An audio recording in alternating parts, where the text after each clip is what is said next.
আহ ওকে, ওকে, ওকে। ঠিক আছে। চলো সবাই ভালো থেকো, সুস্থ থেকো। আমি অনুজ তোমাকে একটা আমি ফার্স্ট ঢুকেই YouTube সম্বন্ধে অনেক কথা বলেছি। ঠিক আছে?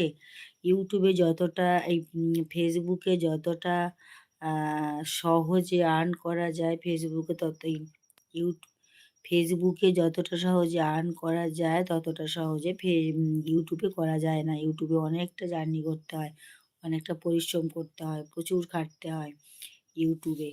হ্যাঁ? Facebook এ এতটা কষ্ট করতে হয় না, এতটা জার্নি করতে হয় না। Facebook এ অ্যা তাড়াতাড়ি আর্নিং করা যায়। ঠিক আছে? আমি এটা ফার্স্ট বলে দিয়েছি। এই লাইভটা পরবর্তী সময়ে চালিয়ে দেখো, বুঝতে পারবে আমি কি বলেছি। হ্যাঁ? আর ভিডিও করেই ছেড়ে দেবো সেটা নয়। তুমি কোন ক্যাটেগরির ভিডিও তোমাকে মানাবে এইরকম ভিডিও করলে কিচ্ছু হবে না।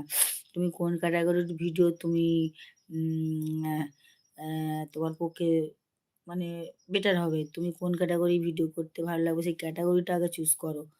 হ্যাঁ? এরকম এটা একটা, ওটা একটা, সেটা একটা এরকম ভিডিও বানিও না। হ্যাঁ, তুমি আগে ক্যাটেগরি ঠিক করো কোন ক্যাটেগরির করবে। তারপরে অনেক কিছু আছে শুধু ভিডিও করলাম আর ছেড়ে দিলাম। উহু, ভিডিও সেট করা, কত টাইম লাগে এগুলো। ঠিক আছে? আমি কেন টাইম পাই না? আমি দিনে ৩ টে করে ভিডিও দিচ্ছি। এগুলো সেট করে রাখতে কত টাইম লাগে। আমি শিডিউল করে রেখে দিই। একই টাইমে ছাড়া না হলে যাবে না। কেন বলছি? আমি হয়তো বিকেল ৪ টেয় ছাড়ছি। কোনো কাজে ব্যস্ত আছি, হয়তো ৫ মিনিট ১০ মিনিট লেট হয়ে গেল। এটা করলে হবে না। ৪ টে তো ৪ টেতেই ছাড়তে হবে। ৭ টা তো ৭ টাতেই ছাড়তে হবে। এজন্য শিডিউল করে রেখে দিই। ডেট টাইম দিয়ে শিডিউল করে রেখে দিই। অটোমেটিকলি ওটা অটোমেটিক পোস্ট হয়ে যায় একদম পাবলিক হয়ে।